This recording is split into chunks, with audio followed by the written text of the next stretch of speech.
exciting. The Village People were the quintessential disco group. They were a pop group. I looked at them as a pop group. Marketable, commercial. It's like a formula thing. 6 guys up there doing their thing in their little tight pants. Each night we would try to see which one of the characters was more imitated. Were there more construction workers? Were there more cowboys? Were there more Indians? It's almost like they're cartoons. They were like a caricature of everything that the club scene was supposed to be about. They did YMCA in the Navy. Everybody's joining the Navy after In the Navy came out. I don't think the Navy is listening to the words of In the Navy. I never played YMCA. I never played Macho Man in my club. It's just commercial. Disco really saturated the music industry. At that time, disco was really the only thing that would get you on radio. Earth, Wind & Fire only made one disco record, and that disco record we made was called Boogie Wonderland. We just wanted to just like put our stamp on one commercial hit and forget about it.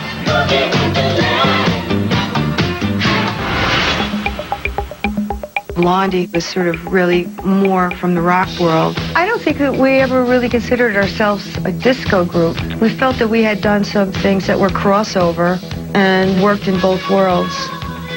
And so much the better for us. We always called Heart of Glass a disco song. Some of our friends from different rock bands were very put off by the fact that we did this disco song and wanted us to be driven out of town or driven out of the business, at least. Everybody tried their hand at a disco song, but not all of them were real successful. When Rod Stewart and the Rolling Stones start doing disco songs, you know, you're going to have some repercussions. Everybody jumped on the bandwagon. Aretha Franklin, Dolly Parton, Frank Sinatra, Ethel Merman. Who wanted to hear Ethel Merman's disco album? No one. There's no business like show business, like no business I know. When they did a disco version of Ethel Merman singing There's No Business Like Show Business, I knew it was over. By 1979, disco was actually starting to die. Studio 54 got so big and so popular and so high profile, Ian Schrager and Steve Rebell were making millions and millions of dollars in cash.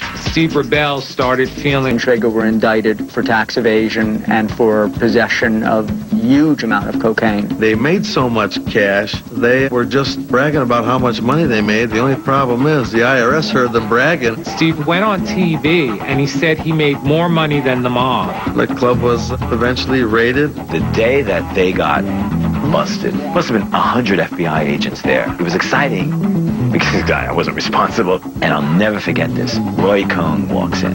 And I remember saying to me, he goes, "What, they won't let you go to the bathroom? You go wherever you want." And I was like, "Yeah, that's right, my lawyer, Roy Cohn." When Steve Rebell and Ian Schrager were sent to jail, that was the end of Studio 54. An era ended when Studio 54 closed and Sly Stallone bought the last drink. Coming up, the death of disco. What do you do with something that threatens you? You try to get rid of it. Disco became a dirty word back around the end of 1979. It was all of a sudden the music you love to hate. People started to turn on disco. A Taste of Honey was playing an Air Force base, and we just knew everyone was going to dance because we were playing all the latest songs, but no one danced. It wasn't cool anymore to listen to disco. I put my hand on my hip, and my head got to going. If you're thinking you're too cool to boogie, get on up on the floor, because we're going to boogie, oogie, oogie, till you just can't boogie no more. Now get up! Get on the floor, because we're going to boogie, oogie, oogie, till you just can't boogie no more. I'm thinking disco was actually starting to die, and it was trend and everything. It was becoming a laughable thing. We had that song Disco Duck. Rick Dees recorded a song called Disco Duck, meaning even a duck could sing a disco song. That was the worst song I ever heard in my life. It was a little out there. You know, come on, I'd smash that record. There was a Sesame Street disco album. It had to stop. Big Bird should not be doing the bump. It just was totally out of hand. It becomes something that was a parody of itself. They started like experimenting with movies like Roller Boogie. Yeah, I do remember some of the roller disco films. Yeah, not my cup of tea. Olivia Newton-John did Xanadu. God, what was that movie about? There was a Village People movie called Can't Stop the Music, but by that point nobody even paid attention. People were just fed up with this whole movement. Everybody wanted to stop the music. It was pure cheese.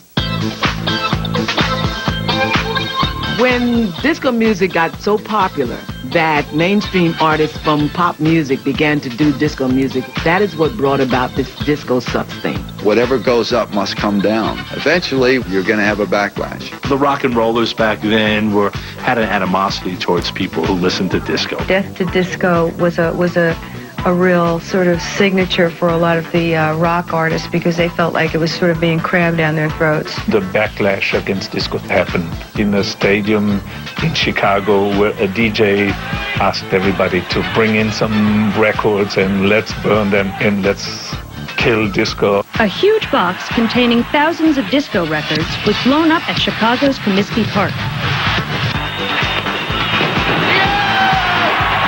That 1979 disco demolition made no sense at all. That was like psycho. The disco demolition was kind of a culmination of a lot of hatred against disco that had been broiling in the public. I thought that was so ridiculous. What did disco do to them? If you don't like the music anymore, why don't you just turn it off? The burning of all the records showed an animosity towards something else. People just got tired of hearing the same thing. All the music sounded alike. They were very much against the soft, colorful, feminine vibration within disco music. What do you do with something that threatens you? You try to get rid of it. Disco Sucks was a homophobic, anti-Latin, anti-black point of view that was sort of mindless vandalism. Disco Sucks is really an interesting choice of words for a homophobe. It just felt really racist. It felt like book burning. It felt like Nazi. You were afraid to now walk the streets, and thinking some crazy punk rocker or somebody that broke a couple of those albums was going to take a swing at you, It was scary. The thing that hurt me the most as a result of the whole disco sucks backlash is all of a sudden we were being perceived as artists and people who suck. I had become persona non grata, and people treated me like I had the plague or something. Hi, it's Nile Rodgers. I'm not here. Oh, you mean the disco Nile Rodgers? Oh, no, he's not here. It really hurt me. The freedom back in the late 70s and the sexual revolution finally took its toll. It was a great era until the demons took over. Everybody was doing loose sex in those days. Protection was not telling your mother and father. That was protection. People were having so much free sex, especially in the gay clubs, and it started to cross over to mainstream clubs. We began to overindulge in such a way that we didn't even recognize that there were going to be consequences, and a lot of us had dire consequences. AIDS came along.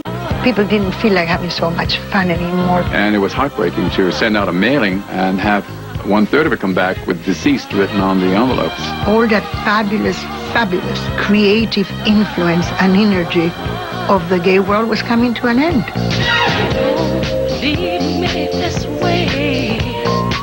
AIDS killed everybody.